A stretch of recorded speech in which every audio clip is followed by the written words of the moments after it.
नमस्कार, आप सभी का स्वागत है। मैं हूं आपके साथ शुभेंदु सिंह। अब आपको सीधे वाराणसी लिए चलते हैं, जहां पर प्रधानमंत्री नरेंद्र मोदी संबोधित कर रहे हैं। जन जन तक पहुंचाने के लिए यज्ञ किया था। आज वो संकल्प बीज हमारे सामने इतने विशाल वटवृक्ष के रूप में खड़ा है।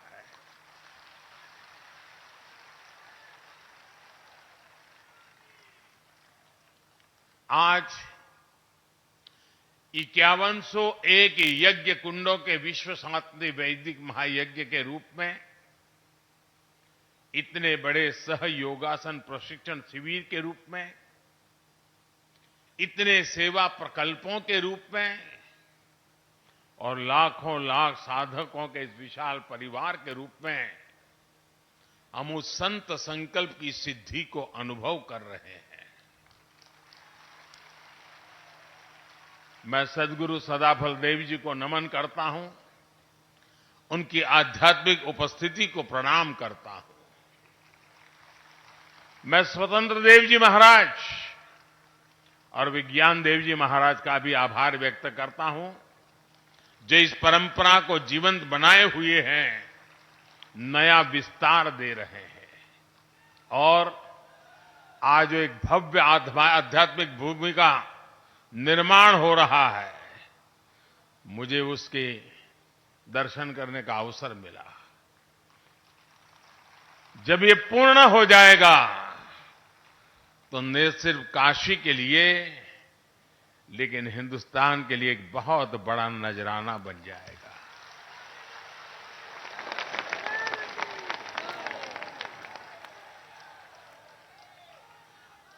हमारा देश इतना अद्भुत है कि यहां जब भी समय विपरीत होता है, कोई न कोई संत विभूति समय की धारा को मोड़ने के लिए अवतरित हो जाती है। ये भारत ही है जिसकी आजादी के सबसे बड़े नायक को दुनिया महात्मा बुलाती है। ये भारत ही है जहां के राजनीतिक आंदोलन के भीतर भी आध्यात्मिक चेतना निरंतर प्रवाहित रही है। और ये भारत ही है जहां साधकों की संस्था अपने वार्षिकोत्सव को आजादी के अमृत महोत्सव के रूप में मना रही है।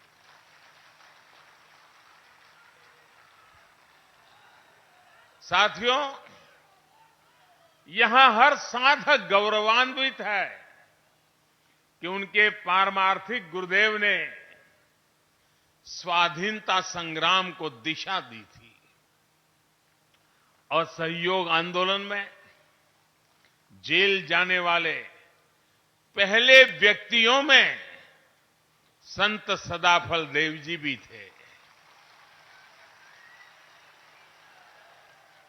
जेल में ही उन्होंने स्वरवेद के विचारों पर मंथन किया। जेल से रिहा होने के बाद उसे मूर्त स्वरूप दिया।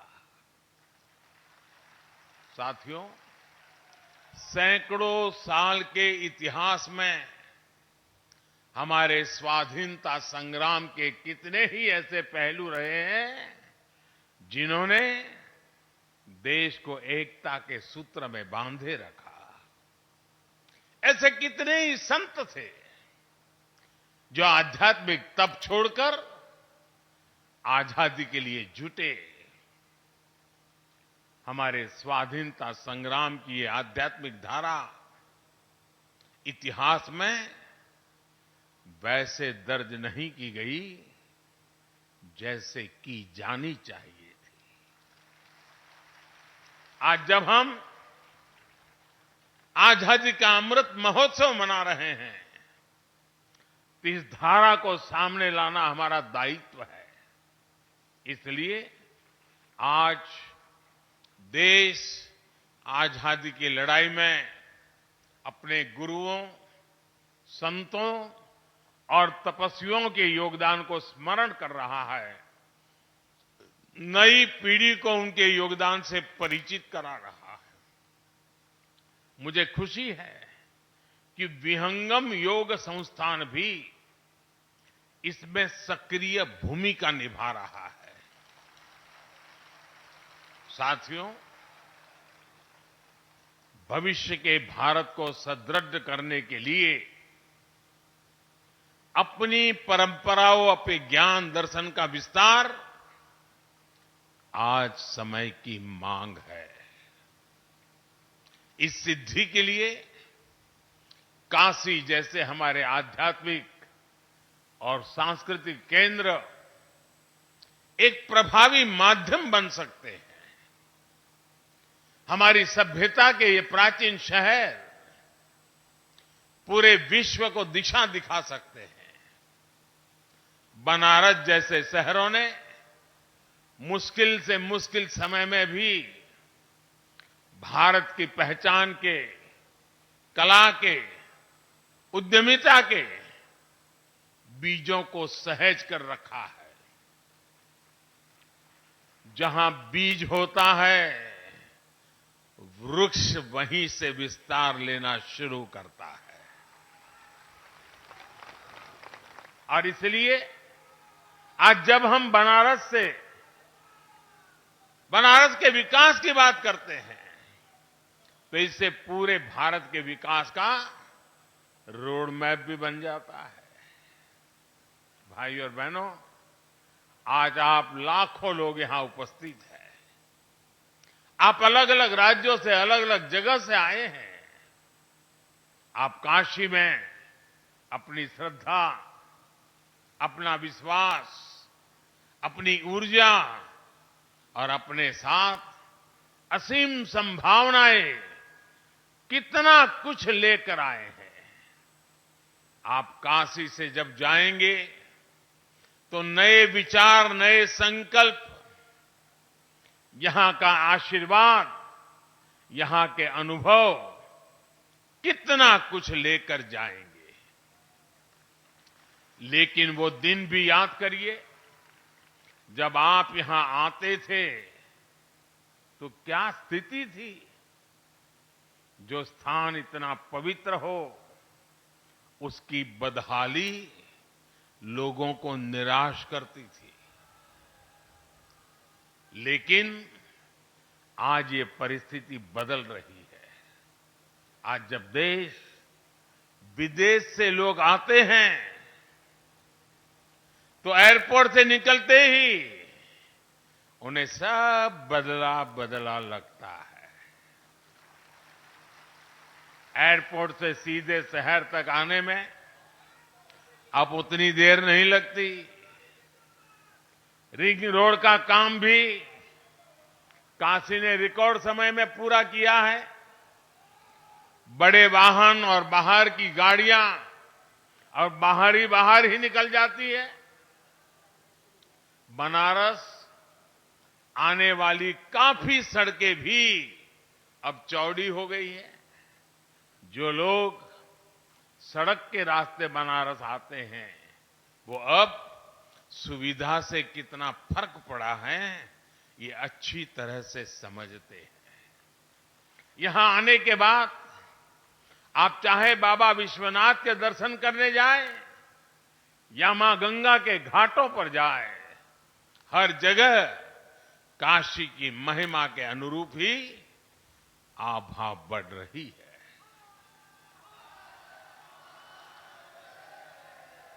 काशी में बिजली के तारों के जंजाल को अंडरग्राउंड करने का काम जारी है। लाखों लीटर सीवेज का ट्रीटमेंट भी हो रहा है। इस विकास का लाभ यहां आस्था और पर्यटन के साथ साथ यहां की कला संस्कृतियों को भी मिल रहा है। ट्रेड फैसिलिटेशन सेंटर हो, रुद्राक्ष कन्वेंशन सेंटर हो, या बुनकरों, कारीगरों के लिए चलाए जा रहे प्रोग्राम, आज काशी के कौशल को नई ताकत मिल रही है। स्वास्थ्य के क्षेत्र में भी आधुनिक सुविधाओं और इंफ्रास्ट्रक्चर के कारण बनारस एक बड़े मेडिकल हब के रूप में उभर रहा है। साथियों, जब मैं काशी आता हूं या दिल्ली में भी रहता हूं तो प्रयास रहता है कि बनारस में हो रहे विकास कार्यों को गति देता रहूं। कल रात 12 साढ़े 12 बजे के बाद जैसे ही मुझे अवसर मिला, मैं फिर निकल पड़ा था अपनी काशी में। जो काम चल रहे हैं, जो काम किया गया है, उनको देखने के लिए निकल पड़ा था। गौदौलिया में जो सुंदरीकरण का काम हुआ है, वो वाकई देखने योग्य बना है। वहां कितने ही लोगों से मेरी बातचीत हुई। मैंने मड़ुवाड़ी में बनारस रेलवे स्टेशन भी देखा। इस स्टेशन का भी अब कायाकल्प हो चुका है। पुरातन को समेटे हुए नवीनता को धारण करना बनारस देश को नई दिशा दे रहा है। साथियों, इस विकास का सकारात्मक असर बनारस के साथ साथ यहां आने वाले पर्यटकों पर भी पड़ रहा है।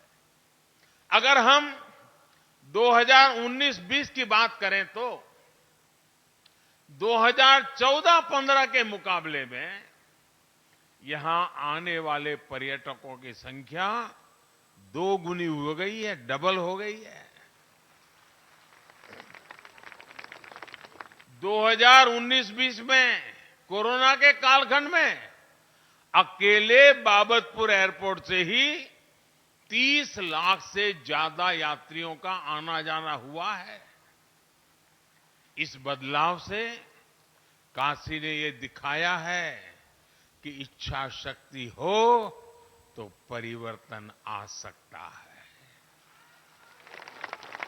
यही बदलाव आज हमारे दूसरे तीर्थ स्थानों में भी दिख रहा है। केदारनाथ, जहां अनेक कठिनाइयां होती थी, 2013 की तबाही के बाद लोगों का आना जाना कम हो गया था। वहां भी अब रिकॉर्ड संख्या में श्रद्धालु पहुंच रहे हैं। इससे विकास और रोजगार के कितने असीम अवसर बन रहे हैं। युवाओं के सपनों को ताकत मिल रहे हैं। यही विश्वास आज पूरे देश में दिख रहा है। इसी गति से आज देश विकास के नए कीर्तिमान स्थापित कर रहा है। साथियों, सद्गुरु सदाफल जी ने स्ववेद में कहा है, दया करे सब जीव पर, नीच ऊंच नहीं जान, देखे अंतर आत्मा, त्याग देह अभिमान।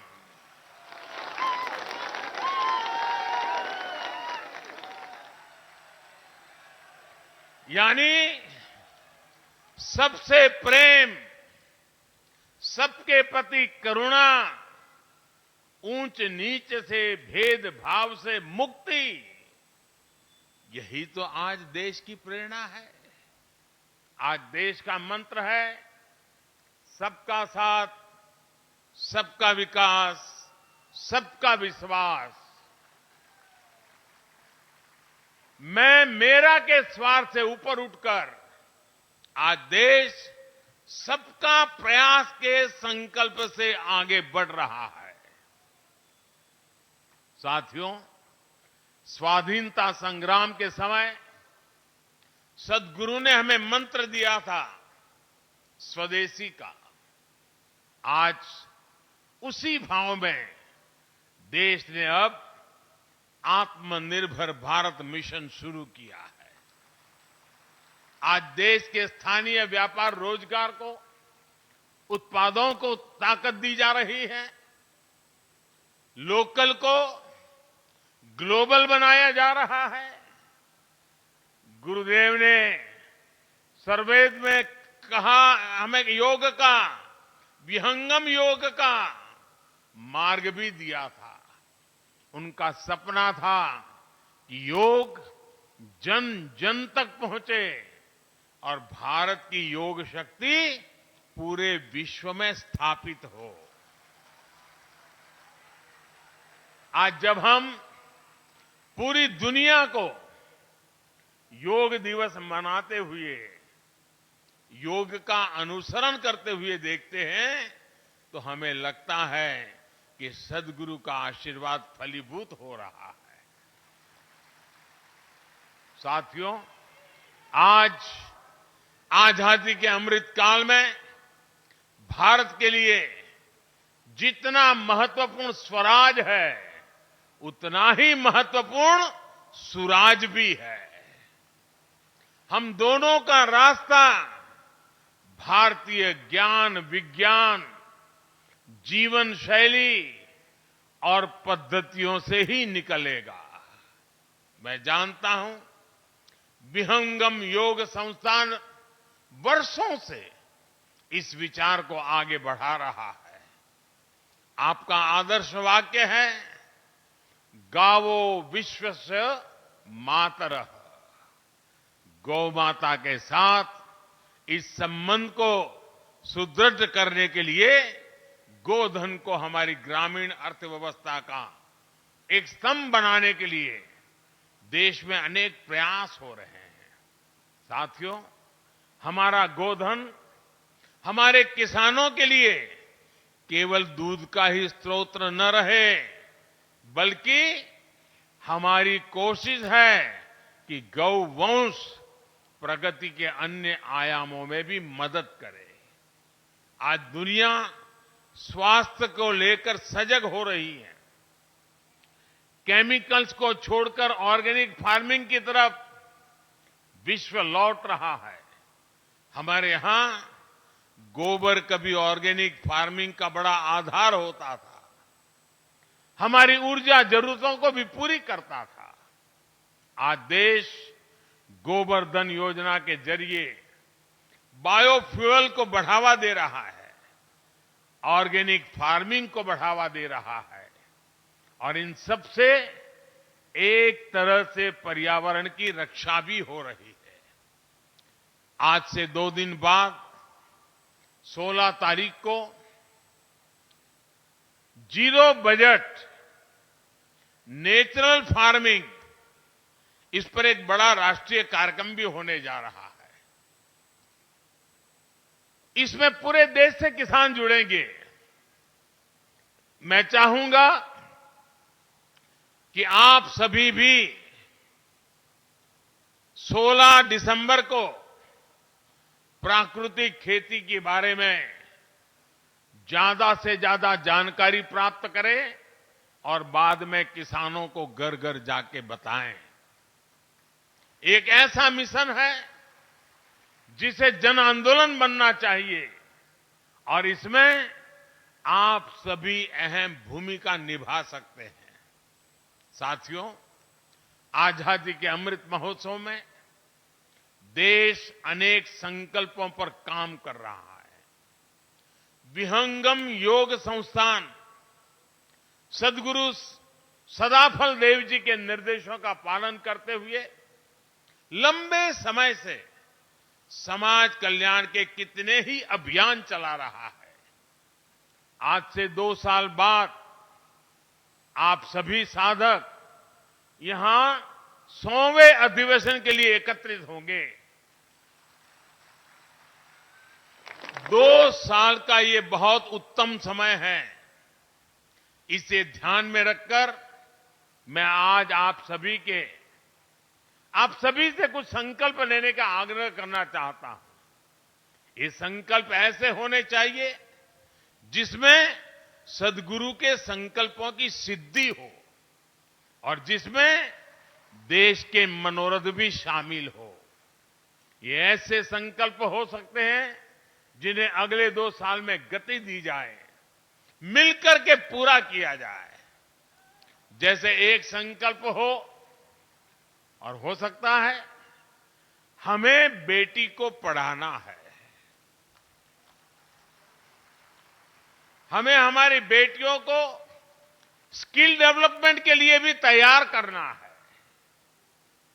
अपने परिवार के साथ साथ जो लोग समाज में जिम्मेदारी उठा सकते हैं, वो एक दो गरीब बेटियों के स्किल डेवलपमेंट की जिम्मेदारी उठाएं। एक और संकल्प हो सकता है, पानी बचाने के लिए हमें अपनी नदियों को, गंगा जी को, सभी जल स्रोतों को स्वच्छ रखना है। इसके लिए भी आपसे संस्थान द्वारा नए अभियान शुरू किए जा सकते हैं।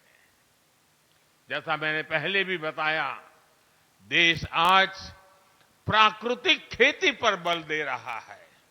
इसके लिए लाखों लाख किसान भाई बहनों को प्रेरित करने में भी आप सब बहुत बड़ी मदद कर सकते हैं। हमें अपने आसपास सफाई स्वच्छता का भी विशेष ध्यान देना है। किसी भी सार्वजनिक जगह पर गंदगी न फैले, ये ध्यान रखना है। परमात्मा के नाम से आपको कोई न कोई सेवा का ऐसा कार्य भी जरूर करना है जिसका लाभ पूरे समाज को हो। मुझे विश्वास है इस पवित्र अवसर पर संतों के आशीर्वाद से ये संकल्प जरूर पूरे होंगे और नए भारत के सपनों को पूरा करने में सहयोग देंगे। इसी विश्वास के साथ आप सभी का बहुत बहुत धन्यवाद। पूज्य स्वामी जी का मैं आभारी हूं कि इस महत्वपूर्ण पवित्र अवसर पर मुझे भी आप सबके बीच आने का अवसर मिला, इस पवित्र स्थान का दर्शन करने का अवसर मिला। मैं फिर एक बार सबका आभार व्यक्त करता हूं। हर हर महादेव। बहुत बहुत धन्यवाद।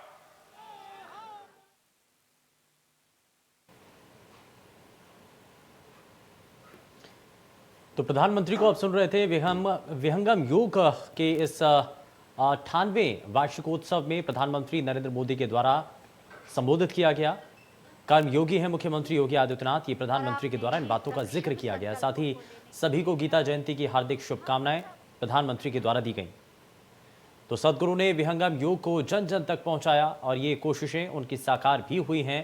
और योग आम लोगों के जीवन में कितनी